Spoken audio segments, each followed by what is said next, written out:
Assalamualaikum warahmatullahi wabarakatuh. Perkenalkan, nama saya Ari Puspita Rahulina, mahasiswa program studi biologi Universitas Halu Oleo Kendari dengan nomor induk mahasiswa F1D1 18022. Pada kesempatan kali ini saya akan memaparkan materi mengenai pembuatan etanol dari buah mengkudu. Video kali ini sendiri merupakan video yang dibuat untuk memenuhi nilai tugas mata kuliah bioteknologi. Dikarenakan ini merupakan video pembelajaran, saya sangat berharap teman-teman semua dapat menyimaknya dengan baik dan bisa mengambil ilmu yang bermanfaat. Baik, kita langsung saja menuju materi yang akan saya paparkan. Yang pertama, mengenai etanol sendiri. Teman-teman pastinya harus tahu dulu, etanol itu apa sih? Etanol sendiri biasa disebut juga dengan etil alkohol, alkohol murni atau alkohol absolut, yang merupakan sejenis cairan yang mudah menguap, mudah terbakar dan tidak berwarna, serta sangat sering digunakan dalam kehidupan sehari-hari. Di Indonesia sendiri, etanol biasanya dibuat menggunakan bahan baku tetes, dan harganya terus-menerus meningkat dari tahun ke tahun, dikarenakan fungsinya yang sangat banyak, terutama dalam pelarut di dunia farmasi dan juga sebagai pelarut untuk industri makanan dan juga minuman. Selain itu, etanol juga bermanfaat sebagai pengganti bahan bakar kendaraan bermotor dan juga sebagai pengganti minyak bumi. Jadi, fungsi etanol ini sangat banyak, akan tetapi harganya terus meningkat, dan oleh karena itu kita perlu mencari alternatif lain dikarenakan harganya yang terus meningkat. Dan dipilihlah buah mengkudu untuk sebagai bahan baku yang lain untuk menghasilkan etanolnya. Nah, kenapa yang digunakan adalah buah mengkudu? Buah mengkudu sendiri diketahui memiliki kandungan karbohidrat yang cukup tinggi, yaitu sebanyak 51,67 gram, di mana karbohidrat atau pati ini sendiri adalah bahan baku dari pembuatan etanol. Jadi alkohol atau etanol ini dibuat dari pati atau karbohidrat yang terdapat dari buah mengkudu ini sendiri. Seperti yang teman-teman lihat, dalam komposisi buah mengkudu terdapat karbohidrat yang cukup banyak dan cukup untuk membuat etanol. Nah, bagaimana cara pembuatannya? Cara pembuatannya bisa dilakukan dengan dua cara, yaitu melalui sintesa kimia atau dengan cara hidrolisis menggunakan larutan asam, atau melakukan proses fermentasi dengan bantuan mikroba tentunya. Nah, cara pertama atau hidrolisis sendiri akan saya paparkan. Teman-teman harus tahu dulu hidrolisis sendiri itu apa sih? Hidrolisis adalah penguraian zat dalam reaksi kimia yang disebabkan oleh air. Jadi zat pati tadi akan diuraikan sehingga menjadi gula yang kemudian akan diubah menjadi etanol. Akan tetapi dalam membuat dengan cara hidrolisis ini ada 5 hal yang akan mempengaruhi hasilnya. Yang pertama, jumlah kandungan karbohidrat. Karbohidrat yang banyak tentu akan menghasilkan etanol yang lebih banyak. Kemudian pH konsentrasi. Nah, pH konsentrasinya sendiri yang paling baik adalah sebesar 2,3. Karena jika dia semakin asam, maka akan semakin rendah juga konsentrasi yang didapat.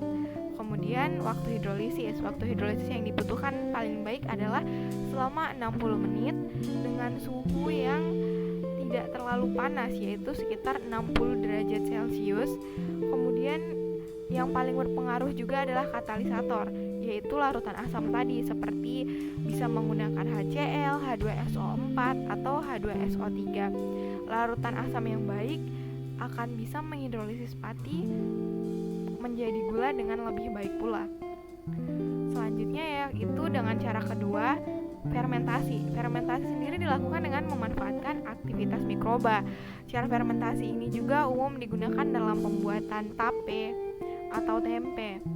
Nah, dalam pembuatan dengan cara fermentasi ini ada syarat dalam pemilihan mikroorganismenya. Yang pertama, dia harus mempunyai kemampuan untuk memfermentasi karbohidrat yang cocok secara cepat. Kemudian bersifat membentuk flakulasi dan sedimentasi. Ketiga, mempunyai genetik yang stabil atau tidak mudah mengalami mutasi. Keempat, toleran terhadap alkohol yang tinggi, antara 14-15%. Karena yang akan kita buat di sini adalah alkohol. Jadi, mikrobanya tentu harus toleran terhadap alkohol, karena ditakutkan jika tidak toleran, justru mikrobanya malah mati. Kemudian mempunyai sifat regenerasi yang cepat. semakin cepat dia beregenerasi, maka semakin banyak mikrobanya dan maka akan semakin cepat pula fermentasinya terjadi. Nah, metode pengerjaannya sendiri ada 3 tahap, yaitu tadi tahap hidrolisis yang pertama, di mana buah mengkudu dikupas, dibersihkan, kemudian dipisahkan antara biji dan buahnya, lalu di blender sehingga membentuk bubur buah. Lalu dicampurkan dengan aquades, kemudian diatur di pH 2,3 dengan menambahkan asam dan diaduk hingga menjadi homogen, lalu dipanaskan selama 60 menit. Lalu disiapkan untuk fermentasi. Nah, hasil fermentasi tadi kemudian dihidrolisis dengan menambahkan H2PO 45 gram dan dibuat pH 45 dengan penambahan NaOH 1N. Setelah itu disterilkan dalam autoclave. Lalu dibiarkan selama 24-72 jam dan akan didapatkanlah produk. Nah, produk ini kemudian harus dianalisa dulu apakah kadar etanolnya cocok atau tidak, atau mencukupi. Atau teman-teman bisa melihat singkatnya melalui diagram skema pembuatan alkohol yang ada di PowerPoint. Nah, pembuatan alkohol tadi dari buah mengkudu sendiri diambil dari sumber jurnal penelitian pembuatan etanol dari buah mengkudu.